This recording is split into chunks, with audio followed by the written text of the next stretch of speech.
As I open up to spirit, I am seeing a beautiful, beautiful image of Isis, the goddess Isis, with her wings stretched out, and she is right over the Middle East in the energy that I am seeing. I actually see it like a globe, and she is larger than the globe. So I see her larger than the world, but her feet are planted, and her robe is sort of flowing over, almost cascading over the Middle East, and then extending outward as she is pouring her energy and blessings into this space.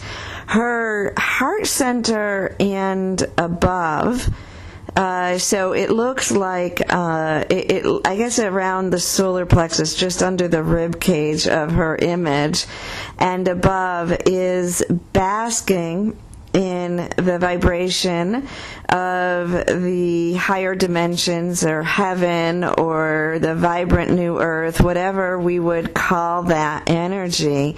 Her vision is in that space. Her hearing is in that space. Her words are in that space. Her heart is in that space. And her emotional level, when we're looking at her in these energy centers as chakras, that as they relate to our human experience, even though this is truly the goddess energy that is being held here, it is at the level of the emotional field, because we call the solar plexus the emotional center of the body. The emotional field that is on the edge. There seems to be like a gap of what we would maybe call atmosphere. There's a space that looks just sort of like sky or atmosphere between where we see the frequency of the vibrant earth around her, heaven around her, from the solar plexus up, and then the solar plexus down to just above the knees is where I see the energy between earth and her heaven, or that frequency. And then we see that her legs, her feet, are sinking deeper and deeper into the earth, reaching to the very center core of the earth. And we know that when we equate this to our bodies, our chakras, our understandings of the reflection that she's giving us, we see that the creation center then would be the space in between, the atmosphere space that we are seeing as almost like a gap, but it kind of looks like sky here. And what she is showing us is that what is occurring here is that as we know, we are bringing heaven to earth. We are merging. We are raising the frequency of the earth, and we are bringing the frequency of what has been called heaven, or new earth, or the fifth dimension and beyond, or vibrant earth. All of these words that have gone across the world to describe this frequency is being brought down to merge with the earth as the earth ascends into this frequency. The focal point of the Middle East has, as we know, has been a spot of both discord and spiritual growth and union since the beginning of time. She's indicating to me that in the story of creation via Isis, that lineage of the story is a story that is translated in many different cultures, but when we align with this story, we see that Isis, in her love for her beloved Osiris, creates an underworld for him to be in after what is perceived from that dimension as a death. And so she creates the underworld, which is of a lower frequency that allows him to be. And this area, which we would call Earth, she said they show that as a focal point to that origin, and so it's also the focal point where the energies will raise and move through evolution from the dark night of the soul into the light again.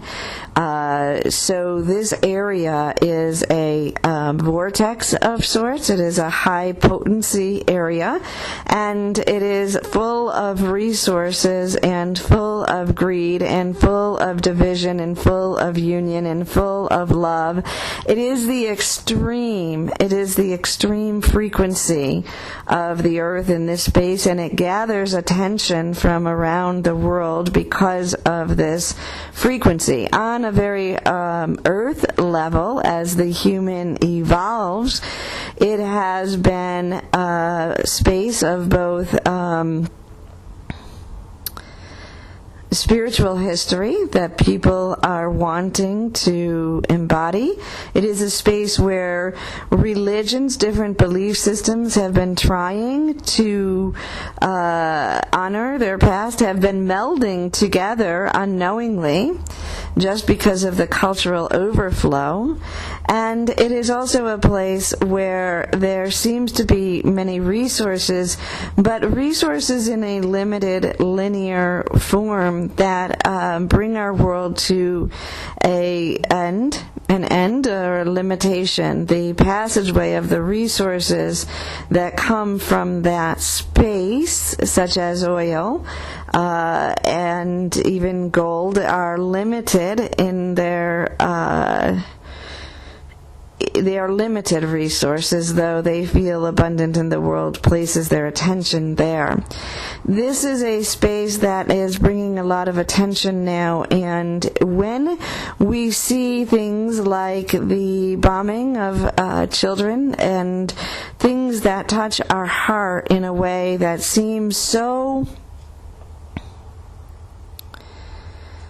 non-human or unloving, it is easy for humans to push against that and to demonize the people in that area. But we continue to tell you that we must look at those triggers and see them within ourselves. Anytime that we demonize any person or even behavior, we push against them in a way that we justify our own actions, and we refuse to look at our place in the bigger picture and the way we put attention on the continuation of war and destruction. We must remember that life is eternal. Life is all that is, and life never ends.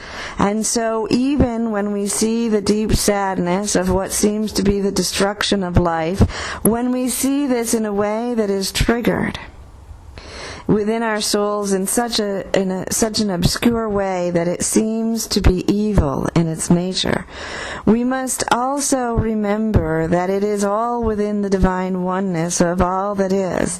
We must remember that that is not a journey, a passageway that we would like to develop for this earth, but it is already here. It is already developed, and we must remember that what is being shown to us is purposely presented in our vision when we look with our physical eyes, and when we allow ourselves to trust in what others present to us. We are engaging in the storyline. We are being fed the information that will help to demonize and segregate the continuation of the world in order to keep this flow going. There is just as much evil in us perceiving one group as a devil as there is in the actions of the group. It is just as possible that the people who are presenting this information to us and presenting it in a certain way are creating the discord as much as those who seem to have made the initial acts. It is very convoluted and impossible to see with earth eyes, especially because that which those people that are not right there, and even those people that are right there, they only see through the filter of what they believe.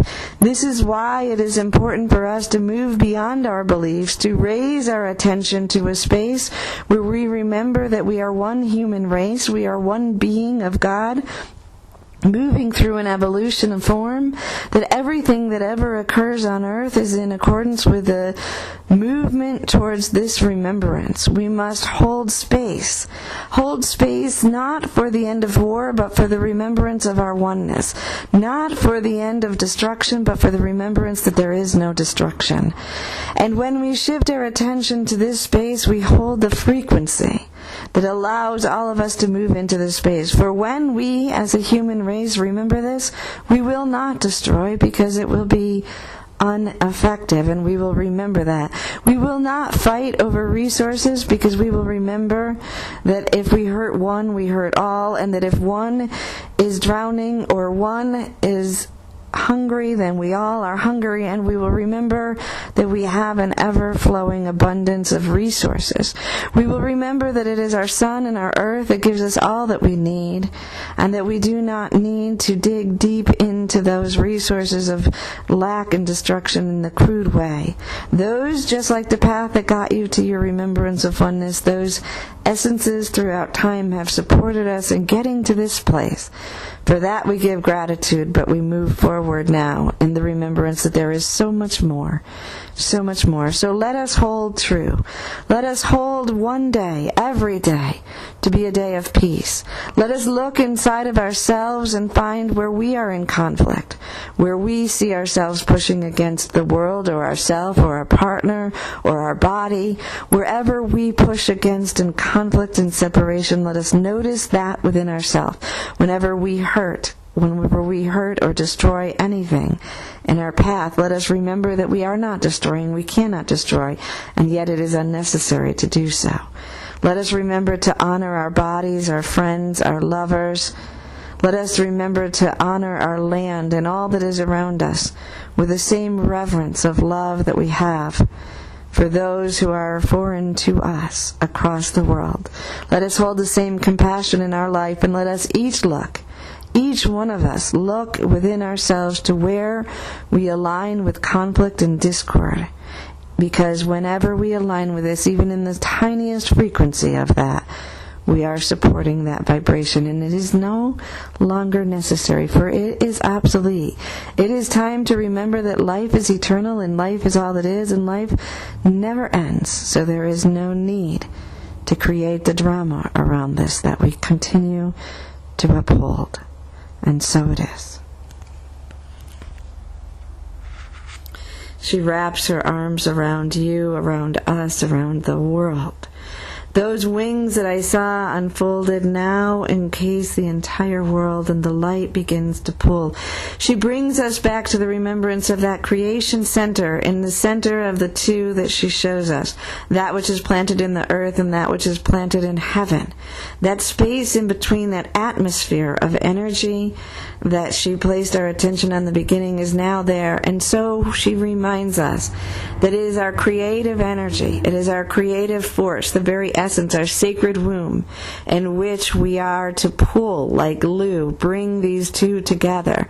So when we ask ourselves, how can we assist? It is all, as she has said, use our creative forces, use the creation center, the creative flow within us.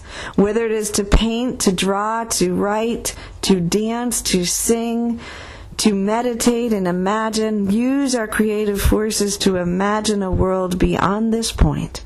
And so it will be. This is a beautiful time. Things are changing very rapidly, and there are many solutions coming to the surface that we cannot imagine. But we must take our attention away from the old problems, the old visions, the old thought patterns, and place them on creating. We are much more powerful in this space than we remember. And we give thanks.